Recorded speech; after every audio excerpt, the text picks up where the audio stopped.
தற்போது சமூகத்தில் என்னென்ன நிகழ்வுகள் நடக்கின்றன, அதனால் நமக்கு கிடைக்கும் பயன்கள் என்ன, பாதிப்புகள் என்ன என்பதை பற்றி நம்மிடையே பேச வந்திருக்கிறார் மனுஷபுத்திரன் அவர்கள். நிகழ்ச்சியில் அடுத்த பகுதியாக வரவிருப்பது தீதும் நன்றும்.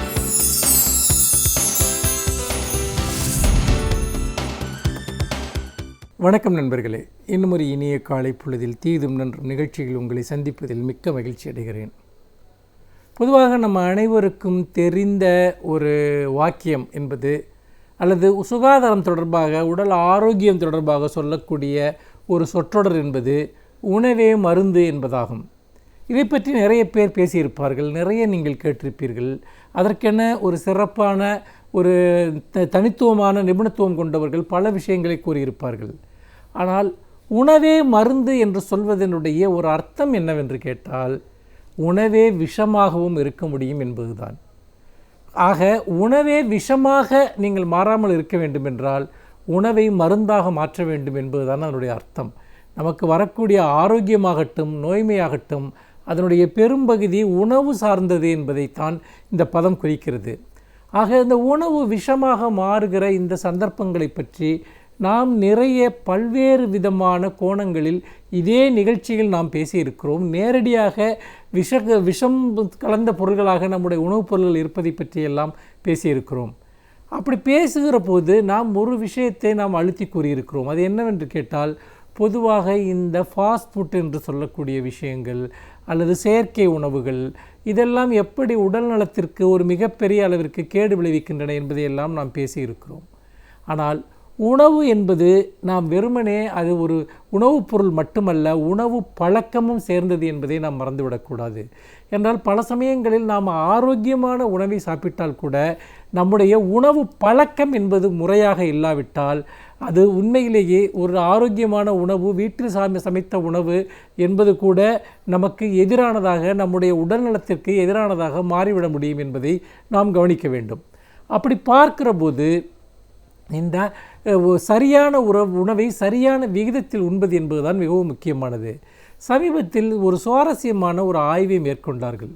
அதாவது இந்த அப்சிட்டி என்று சொல்லக்கூடிய உடல் பருமன், இந்த உடல் பருமன் என்பது இன்றைக்கு ஒரு மிகப்பெரிய அளவிலான ஒரு பிரச்சனையாக இந்தியா போன்ற நாடுகளில் இருக்கிறது. குறிப்பாக மத்தியதர வர்க்கத்தை சேர்ந்தவர்கள், மேல்தட்டு வர்க்கத்தை சேர்ந்தவர்களுக்கு இந்த உடல் பருமன் என்பது ஒரு பெரிய சவாலாக இருக்கிறது என்று சொன்னால் அது சந்தேகமில்லை. இந்த உடல் பருமனை குறைப்பது என்பது இன்றைக்கு ஒரு மிகப்பெரிய ஒரு வர்த்தகமாக இன்றைக்கு மாறிவிட்டதையும் கூட நாம் பார்க்கிறோம். இது ஒரு விதத்தில் உலகளாவிய ஒரு பிரச்சனையும் கூட. பொதுவாக நம்முடைய செயற்கை உணவுகள், துரித உணவுகளினால்தான் உடல் பருமன் அதிகரிக்கிறது என்கிற ஒரு கருத்து இருந்தால் கூட, இந்த ஆய்வு சுவாரஸ்யமாக என்ன ஒரு விஷயத்தை சுட்டி காட்டுகிறது என்று சொன்னால், வீட்டில் சமைக்கிற சுத்தமான உணவினால் கூட உங்களுக்கு மிகப்பெரிய அளவிற்கு உடல் பருமன் ஏற்பட முடியும் என்று. அது எப்படி நாம் அது போன்ற ஒரு ஆரோக்கிய உணவு என்று நம்பக்கூடியதில் கூட நம்முடைய உடல் பருமன் அதிகரிக்க முடியும் என்றால், குறிப்பாக குழந்தைகளுடைய உடல் பருமன் அதிகரிப்பதில் துரித உணவுகளை விட வீட்டில் சமைத்த உணவுகளுக்கு ஒரு முக்கியமான பங்கு இருக்கிறது என்று அந்த ஆய்வு சுட்டி காட்டியது. இது உண்மையிலேயே உங்களுக்கு முரண்பாடாக தோன்றலாம், ஆனால் இதில் முரண்பாடு இல்லை. ஏனென்றால் நிறைய வீடுகளில் குழந்தைகளின் மீது காட்டுகிற அன்பு என்பது அவர்களுக்கு அதிகப்படியான உணவை கொடுப்பது என்று நிறைய பெற்றோர்கள் நம்புகிறார்கள். அவர்கள் தாத்தா பாட்டிகளாக இருக்கலாம், அம்மா அப்பாவாக இருக்கலாம். அன்பை காட்டுகிற ஒரு வழிமுறை என்பதே நிறைய சாப்பாட்டை குழந்தைகளுக்கு கொடுப்பது, தேவைக்கு மீறிய சாப்பாட்டை கொடுப்பது என்பதாகும். அதிலும் முக்கியமாக சத்துள்ள உணவுகளை கொடுக்க வேண்டும் என்று போட்டி போட்டுக்கொண்டு குழந்தைகளுக்கு அது போன்ற உணவுகளை கொடுப்பதை நாம் பார்க்கிறோம். ஒரு உணவுப் பொருளில் எவ்வளவு கலோரி, அதாவது அதில் அடங்கியிருக்கக்கூடிய அந்த கலோரி என்பது எவ்வளவு இருக்கிறது என்று தெரியாமல் நீங்கள் சத்துள்ள உணவு எல்லாமே எவ்வளவு வேண்டுமானாலும் உட்கொள்ளலாம் என்கிற ஒரு நம்பிக்கையின் அடிப்படையில் நீங்கள் தொடர்ச்சியாக கொடுக்கிற போது அந்த குழந்தைகள் உடல் பருமனுக்கும் அதன் விளைவாக பல்வேறு நோய்களுக்கும் ஆட்படுகிறார்கள். இன்றைக்கு நீரிழிவு நோய் என்பது குழந்தைகள் மத்தியில் மிக பரவலான ஒரு நோயாக இருப்பதையும் நாம் பார்க்கிறோம். முக்கியமாக இந்த அன்பை உணவாக மாற்றுகிற அல்லது குழந்தைகள் மீது காட்டுகிற அக்கறை என்பது அதிகப்படியான உணவை அவர்களுக்கு கொடுப்பது என்கிற ஒரு மனோபாவம் இன்றைக்கு இந்தியர்களிடையே பரவலாக இருக்கிறது, மத்தியதர வர்க்கத்தினரிடம் பரவலாக இருக்கிறது என்று சொல்கிறார்கள். அதிலும் பொருளாதார ரீதியாக வளர்ச்சி பெற்ற குடும்பங்கள் அல்லது வறுமை கோட்டிற்கு மேலாக வந்துவிட்ட குடும்பங்களில் இது மிக அதிகளவில் இருப்பதாக அந்த புள்ளி விவரங்கள் சுட்டி காட்டுகின்றன. இன்றைக்கும் கூட குழந்தைகளுக்கான உணவுப் பொருள்கள் என்பதுதான் சந்தையில் ஒரு மிகப்பெரிய அளவிற்கான இடத்தை ஆக்கிரமித்து கொண்டிருக்கின்றன என்பதையும் நாம் மறந்துவிடக்கூடாது. அது ஒரு மிகப்பெரிய வர்த்தகமாக கூட மாறிவிட்டது. ஆக குழந்தைகளுக்கு உணவூட்டுவது என்பது, குழந்தைகள் மீது காட்டுகிற அன்பு என்பது வெறுமனே அவர்களுக்கு அதிகப்படியான உணவை கொடுப்பதல்ல, தேவையான உணவை ஆரோக்கியமான வகையில் கொடுப்பது என்பதாகும். இந்த ஆய்வில் வேறு சில சுவாரஸ்யமான விஷயங்கள் கூட அதில் கண்டுபிடிக்கப்பட்டன. அது முக்கியமாக இந்த மருத்துவமனைகளில் பணியாற்றக்கூடிய செவிலியர்களுடைய குழந்தைகள், நர்சஸ், அவர்களுடைய குழந்தைகள் அதிக அளவிற்கு உடல் பருமனோடு இருக்கக்கூடிய ஒரு விஷயத்தையும் அந்த ஆய்வு சுட்டி காட்டியது. அதாவது செவிலியர்கள் என்பவர்கள் பொதுவாகவே உணவினுடைய சத்துத்தன்மையை பற்றி ஒரு ஆழ்ந்த அறிவு கொண்டவர்களாக இருப்பார்கள். அதனால் சத்துள்ள ஆகாரங்களை அவர்கள் தேடி தேடி தங்களுடைய குழந்தைகளுக்கு வழங்குவது என்பதை அவர்கள் ஒரு வழக்கமாக கொண்டிருப்பதையும் நாம் பார்க்க முடிகிறது. ஆனால் இதனுடைய விளைவு என்பது குழந்தைகளுக்கு தேவைக்கு மீறிய உணவை கொடுப்பது என்கிற இடத்தில் போய் அது முடிகிறது. அதோடு மட்டுமல்லாமல் அதில் இன்னொரு முக்கியமான ஒரு வருந்தத்தக்க விஷயத்தையும் கண்டுபிடித்தார்கள்.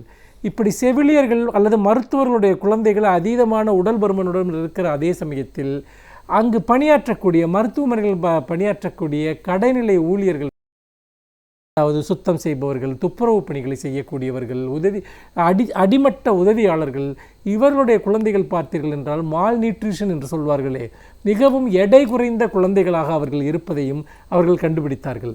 ஏனென்றால் உணவு என்பது பொருளாதாரத்தோடு சம்பந்தப்பட்டது என்கிற போது ஒரு புறம் குழந்தைகளுக்கு தேவையான உணவு கிடைக்காத சூழல் இருக்கிறது, இன்னொரு புறம் அந்த தேவையான உணவை கொடுக்கக்கூடிய வசதி உள்ளவர்கள் அதை அதிகப்படியாக கொடுக்கிறார்கள் என்கிற ஒரு விஷயமும் இதில் கண்டுபிடிக்கப்படுகிறது.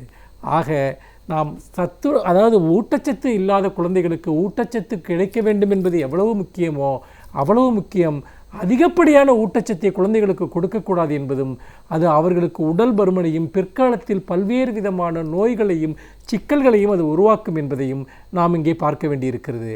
இந்த செய்தியிலிருந்து நாம் புரிந்து கொள்ள வேண்டியது என்னவென்றால், அன்பு என்பது வெறுமனே உணவு கொடுப்பதல்ல, அது ஒரு ஆரோக்கியமான ஒரு சூழலை குழந்தைக்கு உருவாக்குவது என்பதாகும். அப்படி இருக்கிற போது குழந்தைகளுக்கு சரியான அளவில் அவர்களுக்கு சுவையுள்ள பல்வேறு உணவுகளை, சத்துள்ள உணவுகளை சரியான அளவில் கொடுப்பது என்பதும் அதனுடைய கலோரி குறித்த ஒரு உணர்வு நமக்கு இருக்க வேண்டும் என்பதும் மிக மிக முக்கியம்.